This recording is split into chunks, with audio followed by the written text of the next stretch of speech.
یہ global warming, pollution اور مستقل جو گرمی میں اضافہ اور شدت ہو رہی ہے اور ہیٹ ویو ہے، ان تمام باتوں کو مد نظر رکھتے ہوئے ہمارے شہر کے ایک سوشل ایکٹیوسٹ جناب طارق خان صاحب نے دارالفتہ فرنگی محل میں ایک کوشچنر داخل کیا، اور جس میں کہ انہوں نے یہ جاننا چاہا کہ کیا ان سب چیزوں سے حفاظت کے لیے مذہب اسلام میں کوئی رہنمائی موجود ہے۔ تو اس سلسلے میں دارالفتہ فرنگی محل نے فتویٰ جاری کرتے ہوئے اس بات کو واضح کیا کہ اللہ تعالیٰ نے جتنی بھی نعمتیں انسانوں اور جانوروں کے لیے اس دنیا میں نازل فرمائی ہیں، ان سب کی حفاظت کرنا تمام انسانوں کا بنیادی مذہبی فریضہ ہے۔ اور اس سلسلے میں اس فتوے میں اس بات کو بھی واضح کیا گیا ہے اور ہدایت دی گئی ہے کہ تمام مسلمانوں، تمام انسانوں کو چاہیے کہ پولیوشن کے خاتمے کے لیے اور گلوبل وارمنگ سے انسانوں اور جانوروں کو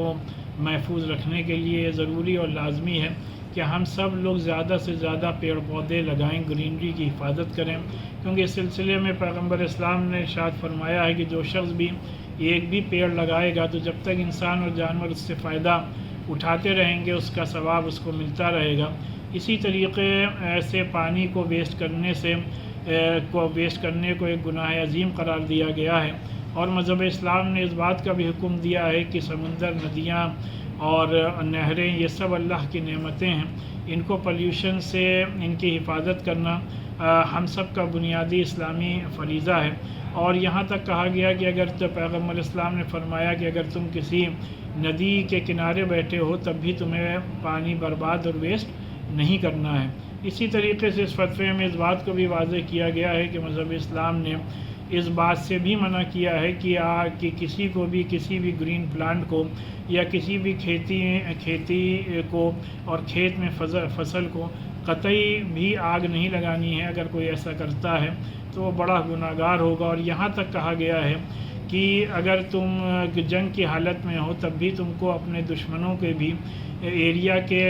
کھیت کھلیانوں کو اور پیڑ پودوں کو نقصان نہیں پہنچانا ہے۔ لہذا ہم سب کا یہ ماننا ہے کہ اگر ہم لوگ ان باتوں پر عمل کرنے لگیں